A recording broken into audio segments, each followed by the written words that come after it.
Our sponsor for the show today is Audible. If you love listening to podcasts, I know you're going to love Audible like I do. It's a great way to be able to listen to books that you want to read this year. So if you're not already subscribed to Audible, let me get you a free book and a free 30-day trial. The book that I recommend is The Compound Effect by Darren Hardy. By simply visiting warrenwandling.com/audible, you can grab your free book and your free 30-day trial to Audible. Again, that's warrenwandling.com/audible.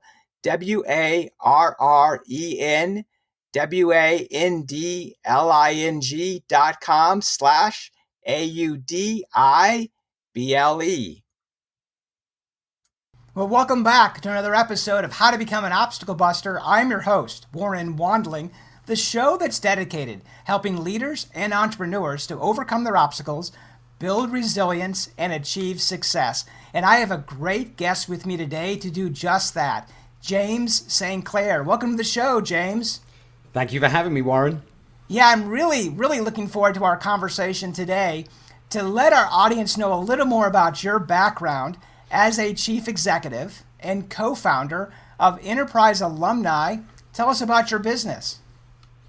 Yeah, thanks, Warren. So Enterprise Alumni is a software platform that allows large organizations to manage the people that are leaving their company. As in, when someone walks out the door, wouldn't it be or shouldn't it be standard practice that leaving is as great an experience as joining? And so our platform allows organizations to maintain a relationship, whether that's for recruiting, referrals, sales, brand, whatever that might be. We have one retail customer who says, when you leave, you're being promoted from employee to customer. And I think that's how companies are starting to think about their talent. Wow, I really love that focal point of how employees leave a company, because that gives a whole different perspective, right, from a leadership side when they leave the organization, of how to build that relationship. Yeah, and I mean, look, there's two views to it. One is a very financial view. We've just spent a lot of money recruiting you, training you, retaining you, being a great employer to you. And when you leave, we're maybe going to do Margarita Fridays at best. It is not applicable. So there's a financial or a balance sheet conversation to maintaining that investment. But the other is just being human, which is when you leave, you're going to go to your new job and someone's going to say, where did you work? And you're either going to say, I worked at this place and I escaped, phew, or you're going to say, I worked, at this amazing company with amazing people that taught me so much. And because of them, I'm now in this new role. And so I think organizations are recognizing the power of their brand and the more socially conscious decision makers who are choosing companies they want to work with. Wow, yeah, that is really powerful, right? Because that helps to give those organizations that have adopt that mindset, right? Because it's a leadership mindset of how they view that employee that moved on somewhere else, knowing they want to continue to harvest and mind their brand with those ex-employees. Yeah, and there's a little bit of a moment of, movement in the industry, which is leaving is not you're a traitor. Leaving isn't I hate you. Leaving isn't you're not loyal. Leaving is none of those things anymore. Leaving is just standard. As you progress in your career, you are going to move, and career mobility is an amazing thing. More diversity of opinion, more diversity of networking, more of all of these things that actually make you a stronger individual. Right. I think, statistically, right, since we're all experiencing COVID and now the majority of the workforce is working from home, which opens up more avenues for anybody to work, necessarily where if it's not in the same city, they still have opportunities. So the timing, I think, for your organization is perfect in reference to tapping into the alumni base. Yeah, you talk about kind of locality, and if I was speaking just very personally, we're based in Los Angeles, we have an office in Europe, we have some other offices, but our hiring has always been around the head office, which means we're only tapping into 0.001% of the talent because we're adding this imaginary constraint of an office. When you take away this concept of an office, I'm essentially converting to who is the best talent to fill the role? And there is no weird blocker. Well, are you within 30 miles of our office? Right. Are you within a commute? Are you going to have to sit on a freeway? So, I think if I was to talk about silver linings of what has been an awful year, it is the silver lining is it has forced companies to accelerate their transformation, to accelerate their thinking, and perhaps remove some legacy perspectives of how they viewed their people as part of their organization. Yeah, exactly. So what is the greatest obstacle that your clients encounter then? So the largest obstacle is essentially how do we make this exactly as you said? How is this not something in the HR department that lives in the basement? We're going to do an alumni program. We're going to deliver an amazing offboard experience. We're going to be amazing. It has to be a cultural change. It has to be an organizational change. You cannot find out about the alumni program as you're walking out the door and throwing your BlackBerry in the trash. It has to be ingrained. You know, it's an amazing recruiting tool, actually, to say, hey, when you join us, this is what you'll become. In fact, we have a big belief over here that we want to talk about your leaving. I actually know for every one of my employees, when they do leave us, which I hope they don't, what the type of role they're going to go into. Is it with headcount? Is it in a different area? Do they want different responsibility? And by understanding where they want to go from a career development, I can now build a retention program specific to that person. The reality is I may not have an appropriate role for that person. You know, in 2 years, I might not have the headcount to allow that individual to rise up, but at least I know and I have the opportunity and I'll never be surprised by it. And so I think that's what you're starting to see in the marketplace is talking about leaving is actually an amazing thing. If I know what motivates you, I know how to retain you. Yeah, that's almost brilliant. I love that idea, right? Because it builds the employee engagement levels. I'm sure there's impact on the employee engagement, right? Because it's that unsaid conversation, the elephant in the room of like, if you want to leave, like if you already have had that conversation, then you're right. You know how to develop that individual's career, or you know what their why is. If you're not going to be able to fill it, then on the recruiting side, there's issues that they can start looking maybe for that transition if there is a transition that needs to take place. And it's a fair transition because they've been very transparent with what they're looking for. So, you know, I brought it up in an interview recently with one of our engineers. I said, hey, just, you know, you're a junior engineer, maybe a mid-level engineer. In 3 years, you know, when you think about leaving us, making the assumption that they're going to stay for 3 years or 3 years, do you think you're going to want a head count? Do you think you're going to want this? And she said, I think I'm going to want to be in product management. And she was a developer. I was like, knowing that information has done two things. Number one is now that employee and I can have a conversation. The door is open. I've broken that weird barrier about talking about leaving and talking about money. There's no weirdness there, and that's really important. And the second is I've built a program where she is now getting some insight into product management, a percentage of her role, and maybe she decides she hates it, maybe she decides she loves it, but if she goes to a new role as a product manager, it's because of us, not in spite of us. And so we will celebrate that win. And I think that's the other thing that companies have to think about, that when someone leaves your company and goes into a better role, it's because of you. It's because you're a great company, hopefully, that has taught, trained, extended that employee, and someone else views you as a great employer to poach from. So, and I know that's a rather holistic statement, celebrate someone as they're walking out the door, but it is a mentality that we have to start thinking about, which is leaving is inevitable. So let's just talk about it. So what was a key strategy that contributed to your success building your business? The key strategy, an amazing wife would be the honest answer to that. Would be the absolute honest answer. The answer that I'll put in my autobiography after I've done that will be, you know, it is pure resilience. You know, at each step, every step is impossible. And, you know, getting your first customer, impossible. Getting 5 customers, impossible. Getting 10 customers, impossible. You know, and then as you get customers, recognizing the tremendous opportunity you have to serve them.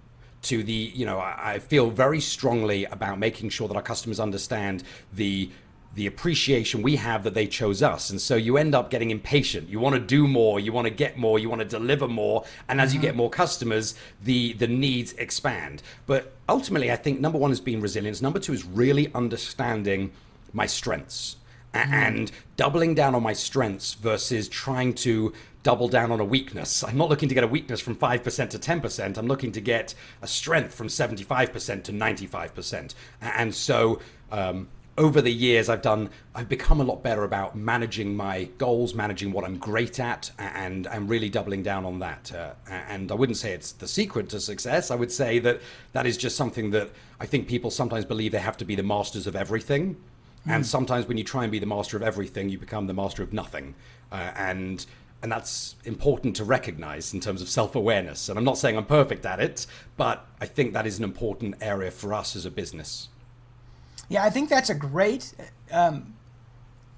truth that you just share with our listeners, to focus on strengths. And sometimes, like you were saying, sometimes leaders will think, I need to improve in this area. But what they really need to do is really focus on their strengths, and then find someone else, delegate, find someone in the organization that can do that other area that you're not strong at, so you can focus on what you're best at. Yeah, very often people have a view, which we have as well. We don't have infinite resources of, I love the idea of getting someone else. I can't afford that, or I don't have it, or I can't delegate it. So as the CEO and the co-founder, it falls on me. I need to be the one that essentially is the fallback for all of the crap bits, things that I don't have someone to do. And when you start to actually put that into a very quantitative perspective in terms of, for us, or for me personally, I weight everything I've got to do. What is the impact on the company, the impact on the customer, the amount that I'm going to hate the task? So, I've started to move into understanding kind of how to prioritize my tasks, because obviously you prioritize the easier tasks, and you leave everything you don't want to do until 6 minutes before it's due. But when you actually look at it from a very financial perspective, there are people you can hire for very micro tasks at very limited budgets. This is not, you need an employee, you need an admin. It took us a long time for us to have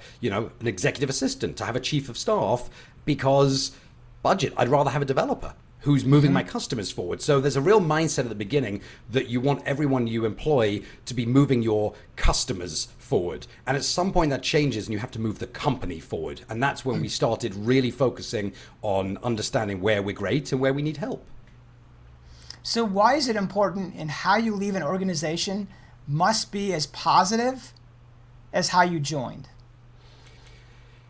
I would put that question out to everyone who's listening, and to you, Warren, which is, when you walk out the door, wouldn't it be amazing if they said, thank you, if a letter came from the CEO, thank you so much you've done for the organization, thank you for moving us forward, maybe a personal note or a highlight from your manager that says, you did so great on this project and we always will appreciate that. We wish you the best of luck with your new role. Love, your family, and just think about the change in mentality that would have for you walking out the door. And it doesn't take much to be a positive experience. And I think people sometimes forget that. And we have one customer where they've set it up that automatically, a few weeks after you start your new job, you get this delivery of cookies that says, hey, John, good luck in your new role. We hope you're settling in. We miss you. If there's anything we can do to support you, let us know. It's about keeping the door open. That's all that these conversations are about. That's all that networking is about. It's about making sure you open the door so that if someone wants to walk through it, they don't first have to think, well, what's going to happen if I do? You've got to remove that level of risk for people. Yeah, that's really advanced in reference to the thinking, right?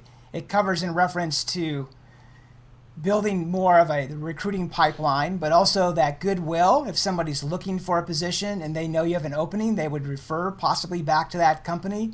So there's a lot of positives. It also helps, I'm sure, control some of the negatives that can show up somewhere if you Google the organization.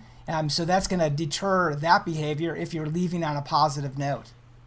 Yeah, and absolutely. Sometimes your last experience in an organization is awful. And that's why you leave. Sometimes you leave because you don't like your manager, you don't like the job, you didn't get the promotion, there was a relocation. For whatever reason, your last moment or your reason for leaving is not positive. 6 months later, and you leave and you're annoyed, but that doesn't define your career. How you left doesn't define your 5 years of service to the organization that you liked. And so it's important to separate how you left versus, as an organization and a career, were we a good place? And you're absolutely right, Warren. One of the features that we have on our platform is specifically to say, we hear you. We want to listen to you. We want to understand. People are brutally honest when they're no longer on your payroll. And we have many large Fortune 500 customers that want that brutal honesty. hey, what could we have done different? What could we have done better? What have we missed? And again, sometimes it does include some very negative statements, but you can't argue with how someone feels. And sometimes all it takes is saying, I hear you. Thank you for this feedback. Maybe you can't do anything with it, but understanding and recognizing the feedback is 99%, because if you don't do anything, people will just go off, as you say, on any social media platform talking about how awful and how awful. But when you give people a channel and you say, we want to hear it, and when you respond to that person with some validation of listening, now the conversation has taken a turn. Sometimes the most negative people can be your greatest advocates when you change the conversation. You know, you take a customer who phones you and is livid, you know, you're in retail, you're in SaaS, whatever, and there's a customer who's livid, and you do right by them. You make it right. That customer turns from the customer that was a 1-star Yelp review into your greatest advocate of all time, who will talk about that moment to all of their friends, all of their colleagues. And so I think the overall statement, Warren, is everyone has to understand, and I don't think anyone would dispute, that your network is your net worth. And that applies to an organization as well. An organization's network has a direct impact on their ability to hire, ability to meet business objectives, ability to pivot, ability to do all of those things. So they're directly related to the bottom line. And that's really what Enterprise Alumni is about, is maintain a relationship, whatever that means. So I'm really curious, how do alumni programs drive 6 times ROI in recruiting? So this was an amazing report that we did with our colleagues over at Smart Recruiters that basically went for 3 data points. The first is, can you hire someone quicker that you know versus someone off the internet, a stranger? Surely, if you and I have worked together and I know you're a good fit for the role, I can pick up the phone. Hey, Warren, I have a role. Do you have interest? Yes, no. As opposed to posting it on LinkedIn, getting 3,000, submissions, of which 2,900 are totally wrong, and having to sort through them manually. And then, with a stranger, you almost have to pray. You can do any interview you want. You can do any assessment. You can pretend to do AI to work out if they're going to be a great team player. Ultimately, the only way you know if someone is great is to work with that person. And so with alumni and people, we call it boomerang hires, people that come back to the organization. Companies like Microsoft, 15% of their employees are boomerangs. EY, it's 17%. Citibank, it's 12%. These are big numbers. The second is time to productivity. When you go back to one of these organizations, you know where to park, you know where the soda machine is, you know how to get time off. But the other thing is you are more willing to speak in a meeting sooner. Your first day at a new company with new people you've never met, you could disagree entirely with what everyone is saying. You are probably not going to stand up and say, hey guys, totally disagree with everyone, you're wrong, or whatever that might mean, obviously in a slightly more empathetic way. But when you return to an organization, you have more confidence because you likely have a connection to these people. So your ability to stand up and say something. So it's not only time to productivity, I guess it's time to kind of acclimation as well. And the fourth or other item is often a boomerang stays longer. They stay about 2 years longer. Wow, very fascinating statistic. That's so true in reference to, you got to build a know, like, and trust, right? When you're vetting out a candidate, if you're recruiting them to your team, and reasons why to make that transition. So those are excellent points in reference to building and maintaining that relationship all the years in reference to this process. Yeah, totally, Warren. And it's just for companies, they are now moving to realize they just have to be more human.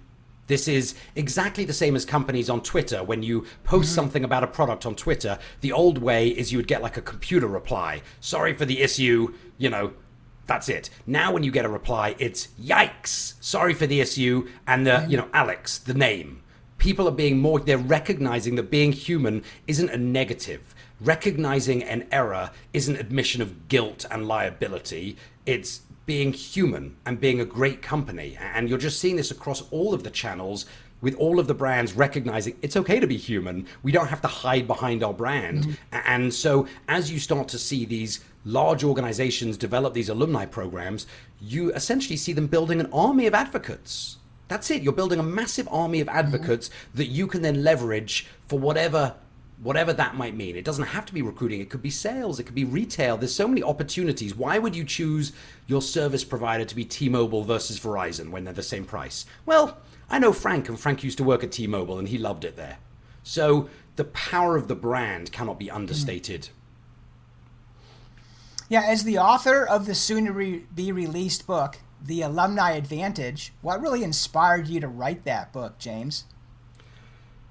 So there was a couple. One of them was every customer that we have and every person we speak to wants to know what everyone else is doing. And because this is such a new area, alumni programs, there's not a huge amount of research and best practice and understanding. And so very often companies are a little bit alone if they want to start a program, because they can't look on the internet and find thousands of best practice guides, thousands of frameworks. And so what we were trying to do with the book is basically put out this strategy to launching a program. So when a company says we want to do it, but we don't know where to start, here's where to start. Read the book, simple to understand concepts, and we're not recreating the wheel. Creating a community has just foundational pillars. Listen, be respectful, deliver value, all of those things. And when you put it in a very functional and programmatic sense, it allows companies just to move a lot faster. It was also an opportunity for me to put my pen to paper and all the things that I want to tell customers and want to tell prospects and want to tell friends. It gave me a good framework and a good place to do it. Yeah, excellent. I love that in reference to writing that framework so customers understand the importance and the value within this process of alumni. So I believe that authors and books that leaders read is kind of a clue, because successful people leave clues. So what are some authors or books that you've read that have influenced you in your business? I'm not excited about it, but I'm currently reading Accelerate, Building and Scaling High-Performing Technology Organizations. I love it. It's amazing. It's not in my fun book to read on a beach during vacation, but it has been an incredible book. But one of my favorite actual books, and I don't know if you know it, is The Medici Effect. And the reason I bring it up is I read this years and years ago, and it's Franz Johansson, and he talks about the importance of the diversity of opinion.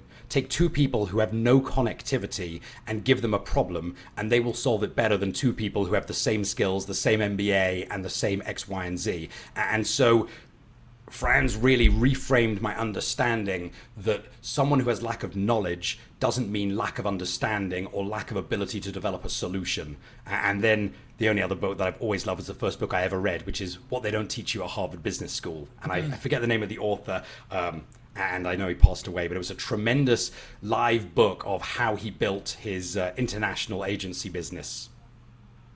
Yeah, excellent. Thank you for sharing that. Those are great books. I always love having new books so leaders can add that to their list, or if they use Audible, to be able to listen to books on Audible as well.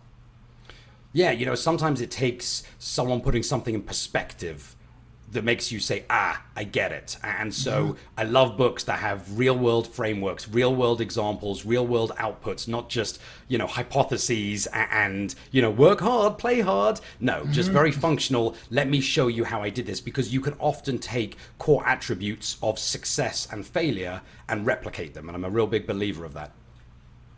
So what does the future hold for you, James? Any special projects that you're working on?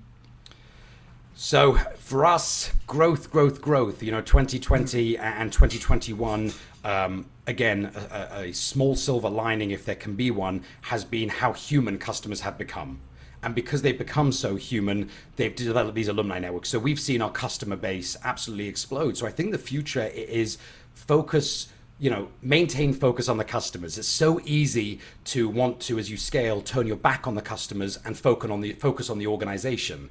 And then when you turn back around, there's now a competitor in the space, you've done X, Y, and Z. So everything for us is how do we maintain the speed, the agility with our growth, and how do we deliver brilliance? And so now we're in that kind of framework of scaling and process and hiring and delivering, and that's an exciting place to be. I always tell people who ask that I'm more excited today than I was when I started the business.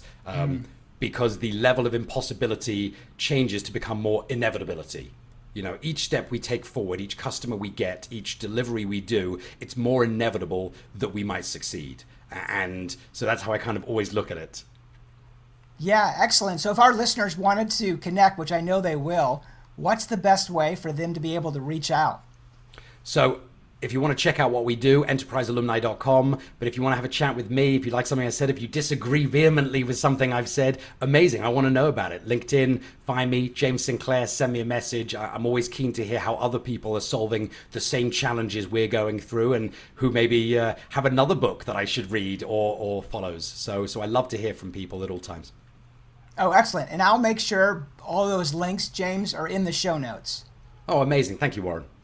Yeah, you bet. Well, thank you so much, James, for your time on being on our podcast, helping our listeners to break through their obstacles, build resilience, and achieve success.